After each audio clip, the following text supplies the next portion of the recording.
Relatório do Comitê Judiciário da Câmara dos Representantes dos Estados Unidos aponta: decisões da Justiça do Brasil, vulgo Alexandre de Moraes, podem interferir nas eleições presidenciais. Ainda segundo o texto, as ações do ministro do STF atingem o cerne da democracia brasileira. É sobre o ultimato, ou seja, o Trump acabou de decretar o fim de parte do Foro de São Paulo aqui, né, na região, e afeta também a República das Bananas. Para quem não acreditava, chegou o momento.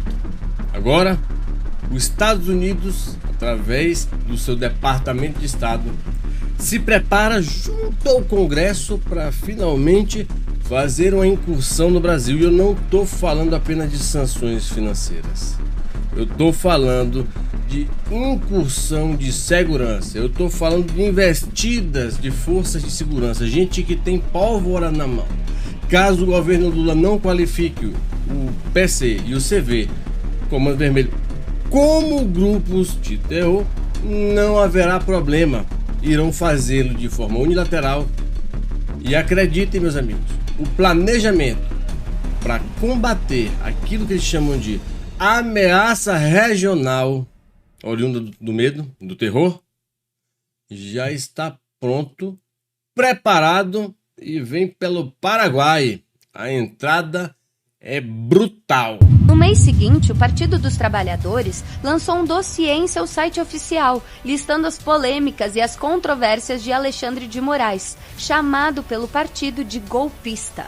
Num outro artigo, o PT disse que a justiça é muita areia para a caçambinha de Moraes e o acusou de ser ligado ao PCC. Meus amigos, o que eu vou mostrar para vocês agora vai deixar muita gente de boca aberta, porque parece que o jogo começou a virar de vez.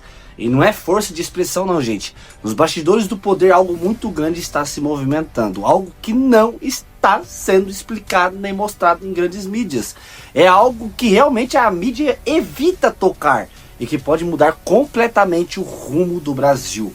O clima é de tensão máxima em Brasília, STF em alerta, governo em silêncio e informações cada vez mais fortes. Segura aí, porque o que está surgindo agora pode virar esse jogo de vez. Meus irmãos, por favor, eu te peço, antes de continuar esse vídeo, deixa o joinha, certo? Me ajuda com o teu joinha, compartilha esse vídeo, inscreva-se aqui no canal, ativando o sininho das notificações.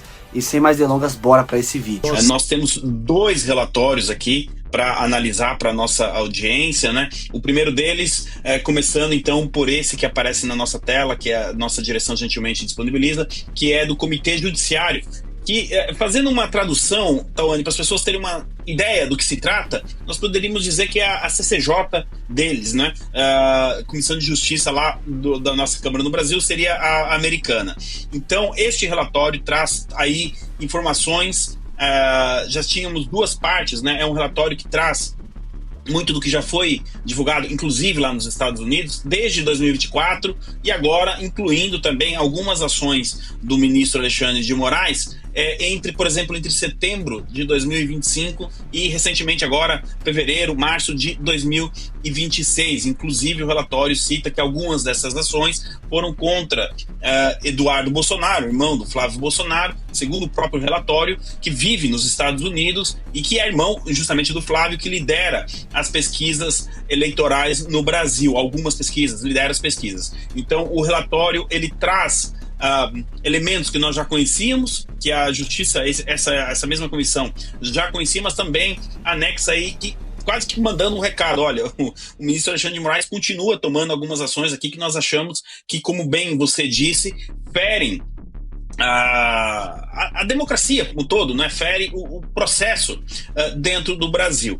Para quem não acreditava, chegou o momento. Agora, os Estados Unidos, através do seu Departamento de Estado, se prepara junto ao Congresso para finalmente fazer uma incursão no Brasil. E eu não estou falando apenas de sanções financeiras. Eu estou falando de incursão de segurança. Eu estou falando de investidas de forças de segurança. Gente que tem pólvora na mão. Caso o governo Lula não qualifique o PC e o CV, Comando Vermelho, como grupos de terror, não haverá problema. Irão fazê-lo de forma unilateral. E acreditem, meus amigos, o planejamento para combater aquilo que eles chamam de ameaça regional oriunda do medo, do terror, já está pronto, preparado e vem pelo Paraguai. A entrada é brutal. E acredite, território brasileiro. Quem não quiser acreditar, não se preocupe, você não é obrigado. Mas você, eu garanto, estará vivo para ver. Nesse relatório também é citada a questão da lavagem de dinheiro. É citada a questão da inclinação, além da inclinação política, mas também a vinculação com alguns criminosos e fazem com que o tempo passe e a prescrição fulmine a pena dos bandidos. O governo Trump aponta viés político em atuação de juízes no Brasil. O relatório obtido pela coluna e produzido pelo Departamento de Estado do governo Donald Trump aponta juízes agindo com fortes vieses políticos. Um relatório do Departamento de Estado dos Estados Unidos apontou falhas estruturais no sistema de justiça brasileiro no combate a crimes financeiros. Eu vou já traduzir isso para você de forma prática. De acordo com esse documento, as decisões judiciais têm sido influenciadas por fortes vieses políticos, com impactos que ultrapassam as fronteiras do país. Segue dizendo: juízes agindo com fortes vieses políticos proferem decisões com ampla relevância doméstica, ou seja, dentro de casa, dentro do país, e pretendido impacto internacional, ou seja, proferem decisões dentro do país querendo que tenha um impacto internacional, e tem, como nos Estados Unidos, lembra das empresas? Então, o que permanece sem solução? Claro, permanece sem solução porque tenta de toda maneira citar o seu Alexandre, e o Alexandre não quer receber junto com o STJ o diabo da carta, da rogatória. E segue aqui, olha pessoal, atrasos judiciais frequentemente levam à prescrição dos processos antes do julgamento, devido aos prazos prescricionais rigorosos. Aqui eles estão falando sobre os acordos de delação premiada, da Odebrecht, da JBS. Todos eles foram cancelados, anulados pelo Toffoli, certo? Nesse documento, pelo que já foi lido, pessoal, o que é que eles demonstram? A impunidade sistêmica, ou seja, o próprio ordenamento jurídico brasileiro fica nessa galinhagem, nessa frescura e não punha ninguém, fica todo mundo frescando. Agora, quando ele fala sobre a corrupção pública, crime que ali ele fala sobre crimes ambientais, o tráfico como origens de capital ilícito, cita métodos modernos como cripto, apostas online. Os métodos de lavagem de dinheiro incluem o uso de bancos e imóveis. Lembra dos imóveis superfaturados? Pois é. Contas fantasma. Lembra do Laranjal, do Lulinha, aquele que a gente trabalhou aqui? Mostrei para vocês. Aquelas coisas laranjas, empresas laranjas? Pois é.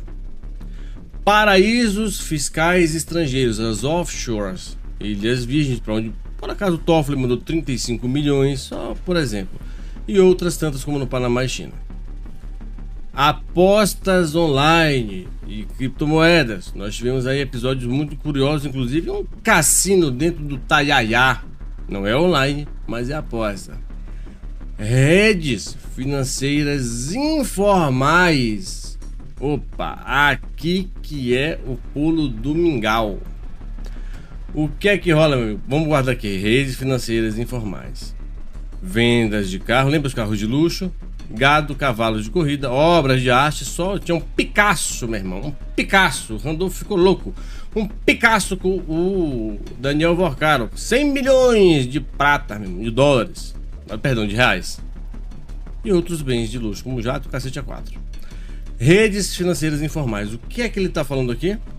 Ele está falando exatamente sobre o CIPS, o Sistema Financeiro de Compensação Automático da China, o CIPS. Lembra que ele funciona em paralelo com o código SWIFT? Pois é. O Donald Trump, vocês sabem que quando você opera por esse baile, ele não notifica o SWIFT. Mas o tio Sam não é otário, meu irmão. Lugar de otário é no final da fila. Bem, seguindo, meu amiguinho. O relatório do Departamento dos Estados Unidos é um dos principais instrumentos usados por Washington para avaliar como os países enfrentam o narco e a lavagem. Aí eles analisam ali os juízes, imparcialidade, a lei, a sacanagem, as fuleiragens, os bem bolados, as saunas. Esses negócios tudo é sério, monitoram tudo, cara. E serve como um verdadeiro diagnóstico para o combate ao tráfico e à lavagem a nível global. Então olha só, o que é que eles buscam? Mapear suas financeiras ilícitas. Opa, além de mapear rotas do tráfico, lembra da rotas da Amazônia que eu falei para vocês? Estrutura de financeiras ilícitas, que é Banco Master, sem sombra de dúvida. O relatório orienta decisões políticas externas dos Estados Unidos, influenciando em acordos bilaterais, parcerias de segurança e até medidas de pressão diplomática, é claro. Mas eles não dispensam as incursões armadas. A gente já vê isso. Aí vem falando sobre a questão dos Estados Unidos e vem como criminosas brasileiras. Você vê PCC? Ameaças a nível regional. Aqui, quando ele fala ameaças a nível regional, ele está criando condições jurídicas dentro do país, dos Estados Unidos, para fazer interferência no Brasil. Você pode ter certeza. Violência e crime transnacional. Observe agora, pessoal. Anota, afirma ainda. Os Estados Unidos não antecipa potenciais designações de terror, deliberações relativas a designações. Ele está dizendo assim: olha, deixa eu dizer, na moral aqui no talento, eu sou o laranjadão, fiz um bronzeamento artificial, fiquei cenoura e bronze. Mas deixa eu dar um blá pra vocês aí, na moral, os Estados Unidos, bro, não chega pra você e te avisa antes. Nem te avisa durante, te avisa quando ele já fez. Então engula isso seco. E aqui sim, pessoal, eles ressaltam que o país, os Estados Unidos da América, está totalmente empenhado em tomar medidas adequadas contra grupos estrangeiros envolvidos em atividades de terror. E aí você sabe o que eu estou dizendo, sabe do que eu estou falando. É a respeito justamente da questão do PC e daquele decreto do dia 25 de janeiro de 2025 que permite, através do combate ao terror, incursões armadas com qualquer parceiro para combater os cartéis ou derivados do cartéis ou com sectários, ou seja, derivou do cartel, preceito do cartel, trabalha no cartel, é cartel, acabou, pau neles. A limpa é grande. Eu vou dizer para vocês uma coisa: a dor do desespero ainda não sumiu, mas vai sumir. Já já você vai poder dizer que ela sumiu. Em dias próximos nós vamos ver tudo aquilo que nós achávamos que era possível quando Bolsonaro assumiu. Somente a mão de Deus com força nesse calibre para fazer funcionar. A gente não tem ideia. Olha só, após dizer estão ali plenamente em vigor para poder fazer qualquer tipo de incursão contra forças de ameaça regional que ameaça a segurança dos Estados Unidos, cumpriu todos os elementos de terror, todos os elementos para ter uma incursão. Já que o Estado não classifica, a gente vai lá e pau, quebra a galera. E essa bola já havia sido cantada, pessoal, lá atrás. A nova declaração do governo Trump, PCC, CV, preocupa o governo Lula, ameaça à segurança regional. Então quando você vê isso, você está vendo o quê? Que aquela estrutura toda que estava lavando dinheiro no Banco Master, que era o principal viés da CIPS, aquele sistema que trabalha para a China, é da China, trabalha e é da China, sem se conectar com o código SWIFT. Tá certo? Agora vem, agora a sua cabeça vai, não era nem para eu falar disso agora, mas eu vou falar, tá? Vamos ligar aqui as coisas, pessoal. A gente sabe que o Banco Master tinha o tal do, foi pioneiro e foi o cara que mais usou essa parada. Show? Recorde, Lula pediu ao Trump fim das sanções contra Moraes e outras autoridades. Isso ocorreu no dia 6 de outubro, você recorda? As coisas andaram mais um pouco. Lula pediu ajuda a Trump para prender suposto devedor, quanto mais que mora nos Estados Unidos, e reforçou o pedido a Trump para remover as sanções do Moraes. Ele pediu para prender, para extraditar um brasileiro, Ricardo Magro, dono de uma empresa chamada Refit, porque ele estava devendo 26 bilhões de reais em impostos. E logo depois, isso foi no dia 12 de novembro, logo depois do dia 12, dia 16, 4 dias depois, Lula disse que negociação com Trump garantiu a retirada de Moraes da Magnitsky. Tudo bem, retirou, negociação, show. 4 dias depois. Mas 4 dias depois foi quando foi colocado lá na tal da publicidade da lista. Mas no dia 12 ele já tinha sido retirado, quando o Lula disse que falou. E de fato o foi. Então vamos lá. Dia 10 ele falou com o Trump. Dia 12 ele pediu. Dia 10 ele pediu. Dia 12 aconteceu a revogação. Dia 16 ele estava se gabando disso. E dizendo que pediu também a prisão do Ricardo Magro, o empresário lá da Refit, o bandido da Refit. E aí, dia 17 de novembro, Daniel Vorcaro foi preso. Mas qual é a relação disso com Donald Trump? Lembra que eu falei para vocês? Ele falou do cara do combustível, mas ele tinha que passar pelo cara do Master. Ele falou do cara do combustível para chegar no Master sem alardear. Dito e feito. Então nós temos dia 10... Lula falando com Trump, prometendo tudo e pedindo para remover Magnitsky. Dia 12, remove Magnitsky. Dia 16, ele disse que pediu ajuda contra o Ricardo Magro, o bandido de lá, tá morando lá, para extraditá-lo para cá. Dia 16 ele fez isso. E dia 17, o Vorcaro foi preso. Depois, você vai... Ah, tudo bem, Vorcaro é banco Master. É... Meu chupador de pirulitinho, meu chupador de picolé, aqui. Mega operação do grupo, mira o grupo Refit por prejuízos de mais de 26 bilhões. A empresa é apontada como maior sonegadora dos impostos de São Paulo. Data 27 de novembro. Então o que acontece? O Lula falou com o Trump, falou, bro, tira a Magnitsky. Trump falou, beleza, mas... vamos dar um jeito numa paradinha que chama aí no Brasil, que está instalada num banco desgraçado chamado Master. Sabe, o meu sistema ele detectou. Esse sistema ele não passa pelo Swift, mas a gente detectou. Chama CIPS, é da China, para lavar dinheiro. Sabe por quê, meu amigo, meu irmão? Desses 26 bilhões que tu tá falando aí, a maior parte passou por ele.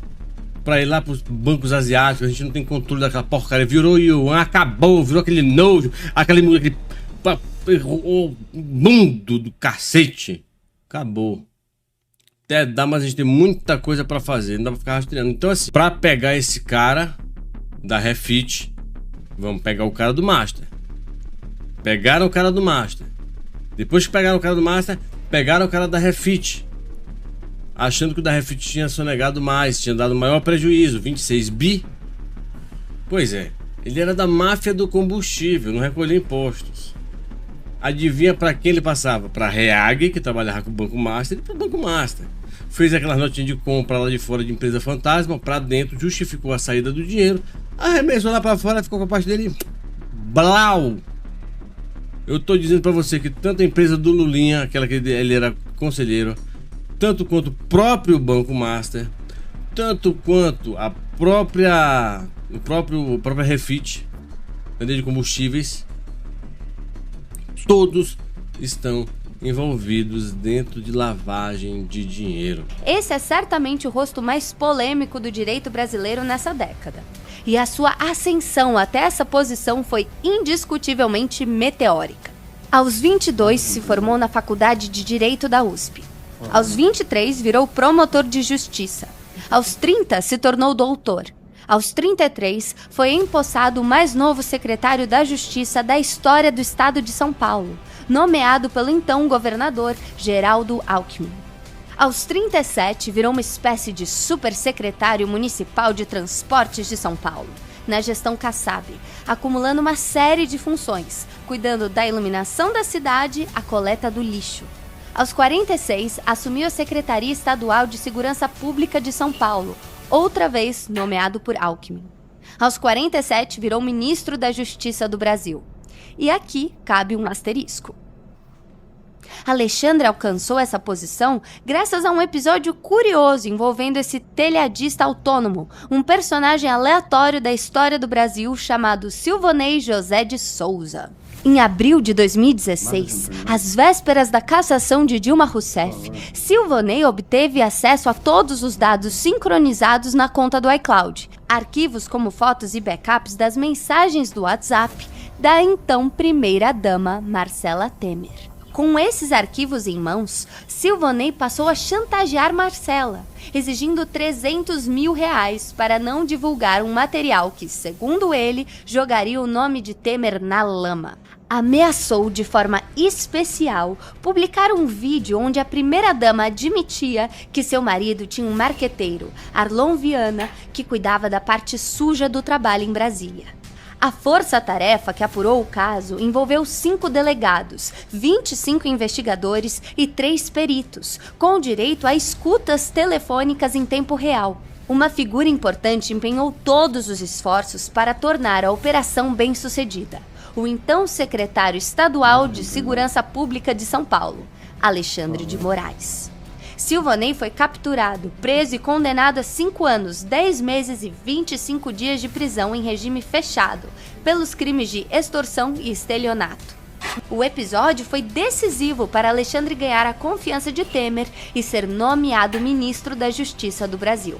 Foi a partir dessa posição que, numa ascensão meteórica em menos de um ano, Alexandre de Moraes foi indicado pelo próprio Temer para o cargo de ministro do Supremo Tribunal Federal. Isso também só aconteceu graças a outro episódio bastante peculiar: a queda do avião que matou Teori Zavascki, ministro do STF, em janeiro de 2017, abrindo uma vaga inesperada na mais alta corte do país. Alexandre de Moraes nunca foi uma figura muito popular. Aqui é ele, em 2016, sendo expulso de um protesto de direita contra Dilma Rousseff na Avenida Paulista. Alexandre é xingado pelos manifestantes de aproveitador, ladrão e alguém que mata pobre criança. Ele também é xingado, veja só, de fascista. Partidos do campo de esquerda também nunca nutriram admiração por Alexandre de Moraes. Muito pelo contrário. Alexandre é uma figura reconhecidamente à direita do espectro político. Tanto que, quando ele foi nomeado para o STF, esse era o tratamento dado mesmo pelos veículos mais conservadores do país. Em 2016, quando protestos a favor de Dilma Rousseff se espalharam pelo país, gerando alguns casos de vandalismo, Alexandre os condenou publicamente, chamando-os de atos de guerrilha com atitudes criminosas. Já ministro da Justiça, chegou a dizer que o Brasil precisa de mais armas e menos pesquisas. Tempos depois, disse que as novelas da Globo glamorizam o tráfico de drogas. Abre aspas. Mostra aqueles bailes funks, fuzil na mão, colarzão de ouro, mulheres fazendo fila para os líderes do tráfico. Só alegria. Aliás, na ocasião, chegou a bater boca com um monte de gente no Twitter. Alexandre também costumava reclamar da morosidade da justiça com o crime. Segundo ele, abre aspas, no Brasil se confunde moleza com pessoas progressistas. Se você é molenga, você é amada pela mídia e é progressista. Se você quer aplicar a lei, quer fazer justiça, você no mínimo é chamado de fascista. Moraes, aliás, já ministro do Supremo, votou a favor da prisão de Lula em segunda instância, da mesma forma que negou a soltura de Lula em 2018, quando o PT ainda alimentava a esperança de lançá-lo candidato à presidência. Numa palestra antes disso, ele acusou o Partido dos Trabalhadores de ser uma organização corrupta, que havia sido varrida do Brasil graças aos inúmeros escândalos. Com ele. Em relação à última questão do nosso simpatizante aqui, de um governo corrupto, que foi colocado para fora do Brasil pela corrupção, pela falta de vergonha na cara de quem roubava bilhões e bilhões, se ao invés de roubar bilhões, tivesse investido na segurança, se ao invés de desviar dinheiro para construir porto em Cuba, tivessem investido em presídio, nós estaríamos muito melhor. Obrigado. Claro que todas essas posições gerou uma série de críticas de partidos, organizações e personagens do campo da esquerda. Em janeiro de 2017, por exemplo, o então deputado federal do PT, Wadi Damus, chegou a dizer que Alexandre de Moraes era um ser despreparado moral e intelectualmente, além de um fascista e mentiroso. No mesmo mês, uma carta aberta foi publicada pedindo a sua renúncia do Ministério da Justiça, assinada, entre outras pessoas, pelos petistas José Eduardo Cardoso, Tarso Genro e Eugênio Aragão. Alexandre foi chamado de populista e irresponsável. No mês seguinte, o Partido dos Trabalhadores lançou um dossiê em seu site oficial, listando as polêmicas e as controvérsias de Alexandre de Moraes, chamado pelo partido de golpista. Num outro artigo, o PT disse que a justiça é muita areia para a caçambinha de Moraes e o acusou de ser ligado ao PCC. Quando a justiça tirou o conteúdo do ar, o partido chamou a decisão de atentado à democracia. Na ocasião, Carlos Zaratini, deputado federal pelo PT, disse que Alexandre de Moraes revelava uma face autoritária e incompatível com uma sociedade democrática e transparente. A nomeação de Moraes ao STF também veio acompanhada de protestos, incluindo manifestações organizadas por movimentos sociais no Rio e em São Paulo. Um abaixo-assinado contra ele, promovido por esses grupos, chegou a reunir mais de 266 mil assinaturas. Quando recebeu a manifestação, essa foi a posição do senador Randolfo Rodrigues da Rede. Nós consideramos preocupante, temerário, para dizer o mínimo, que alguém com o conjunto de argumentações contrárias que a sociedade civil tem apresentado, seja indicado pelo senhor presidente da República, para um posto da qual terá um mandato de, no mínimo, outros 26 a 27 anos. É, no mínimo, preocupante para os valores republicanos também. Gleisi Hoffmann, hoje presidente do PT, disse que a indicação de Moraes ao STF era prejudicial à democracia, por se tratar de um militante partidário que faz perseguição política à oposição. Muitas preocupações com essa indicação. É uma indicação partidária, não que não faça parte do processo político as indicações para o Supremo, mas a pessoa que foi indicada é militante de carteirinha do PSDB, já fez críticas ao PT, já se utilizou dos seus cargos com intenção partidária, isso nos preocupa muito. Nós temos muita preocupação em relação à postura dele no Supremo, até porque o que nós observamos dele na ocupação de cargos que ele teve foi uma utilização partidária. Então isso nos preocupa bastante. Nós não precisamos de um Supremo mais partidarizado ainda. A estratégia da oposição não é manter Sabatina, a estratégia da oposição é ouvir e falar sobre esses temas que são temas que têm conflito, inclusive com posicionamentos dele, que para nós nos deixa muito preocupados. E nós queremos colocar isso para a nação brasileira, as pessoas que estiverem nos assistindo, que possam partilhar dessa preocupação, porque o Supremo Tribunal Federal não tem prerrogativas só em relação a essa casa, tem prerrogativas e define temas que atendem a sociedade como um todo. E ultimamente a gente tem tido um ativismo judicial muito grande no nosso país. Ele vai continuar esse ativismo? Ele é partidário desse ativismo? Então essas coisas nós queremos saber. Em 2016, Alexandre de Moraes e Geraldo Alckmin chegaram a ser expulsos da Faculdade de Direito da USP, no Largo São Francisco, por manifestantes de esquerda. Em protesto, os estudantes entoavam gritos contra os roubos de merenda e a violência da polícia militar no estado de São Paulo. A imprensa também nunca morreu de amores por Alexandre de Moraes. Nesse editorial, o Estadão chegou a pedir a sua renúncia como ministro da Justiça, dizendo que ele, abre aspas, não tem mais condições de permanecer no cargo, se é que algum dia as teve, e que seu despreparo para tão importante função já estava claro havia algum tempo. Alexandre foi capa da revista Época, do Grupo Globo, em janeiro de 2017, chamado de Homem Errado, porque fala demais e compra brigas desnecessárias por onde passa. Em 2017, quando Alexandre era persona non grata na esquerda, mesmo o BuzzFeed chegou a publicar uma lista com uma série de imóveis de alto padrão adquiridos por ele entre 2006 e 2009, em tom de denúncia. A Exame o acusou de ter mentido no currículo. A Piauí fez piada em sua coluna de humor, dizendo que Alexandre havia sido indicado para o STF pelo PCC. Num editorial, a Carta Capital chegou a condenar a sua nomeação para o Supremo, questionando se Alexandre, abre aspas, será independente ao julgar o santo, vulgo Geraldo Alckmin, seu padrinho político. Hoje Alckmin, veja só, é vice-presidente da República num governo de esquerda. Nos últimos anos, como vimos repetidas vezes na imprensa e nas redes sociais, Alexandre de Moraes virou persona não grata para a direita. em especial a do campo bolsonarista, que o acusa de prender e censurar opositores políticos por crimes de opinião. Moraes passou os 4 anos do governo Bolsonaro em confronto direto com o executivo, criticado por agir de maneira heterodoxa. Seus defensores dizem que, em tempos extraordinários, Moraes age de modo extraordinário para proteger a democracia. Mas ele também é acusado de desrespeitar o devido processo legal em algumas decisões, e não apenas por bolsonaristas. Mesmo o New York Times já questionou os limites do poder de Alexandre de Moraes. Pablo Hortelado, professor de gestão de políticas públicas na USP, colunista do Globo, fez as mesmas ponderações. O mesmo faz o jornalista americano Glenn Greenwald. Ele diz que o STF se tornou a principal ameaça à democracia brasileira. Marco Aurélio Mello, ex-ministro do STF, diz que errou redondamente quando assumiu em 2017 que Alexandre estava preparado para o cargo no Supremo. Ele diz que Moraes só não colocou ainda a estrela no peito e o revólver na cintura, mas que age como um xerife. Quando Moraes suspendeu a nomeação de Alexandre Ramagem para a diretoria-geral da Polícia Federal em 2020, graças à proximidade de Ramagem com a família Bolsonaro, o próprio Lula criticou a sua postura, dizendo não ser republicana. As instituições não podem perder de forma alguma a sua republicanidade. Então, só para reforçar, o senhor não considera, então, o senhor considera que, no caso, a indicação, o presidente tem que ter liberdade de indicação de qualquer pessoa, então? É lógico que se ele não indicar um cara que comprovadamente cometeu um crime, um cara que comprovadamente roubou, ou seja, é da indicação do presidente. Inclusive, esse mesmo presidente que indica um delegado é o presidente que indica um ministro da Suprema Corte para o Senado. E o Senado referenda.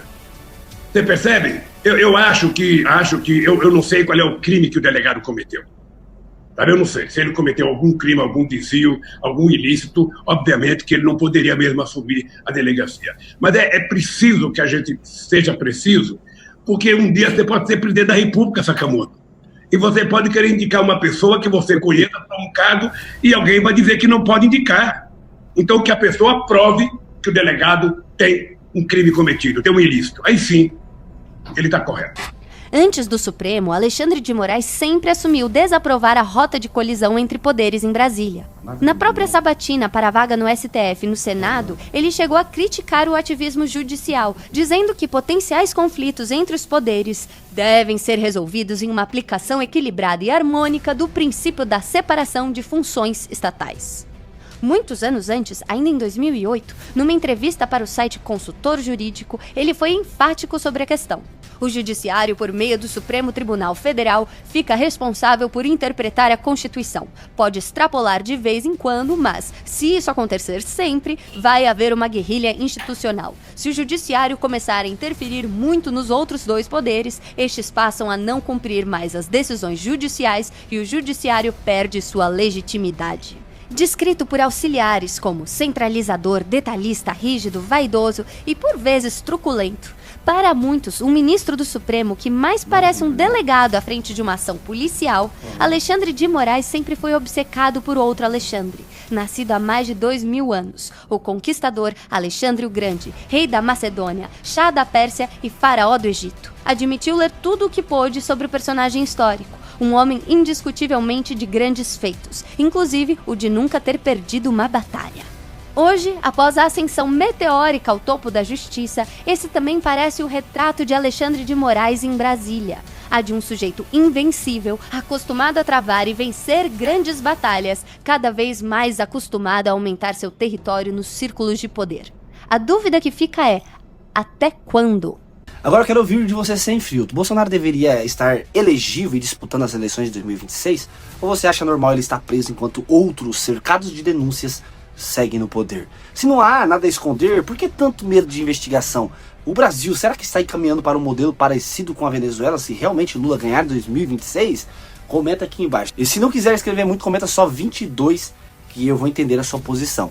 Deixa o like para esse vídeo para não ser enterrado, se inscreva no canal, ative o sininho das notificações, porque quando a gente começa a apertar, gente, realmente tentam segurar, tentam de todo jeito nos calar. Então me ajude com o teu joinha, compartilhando esse vídeo, e claro, bora mostrar o que realmente está acontecendo dentro do Brasil. Deus abençoe você, fique com Deus e até o próximo vídeo. Fui!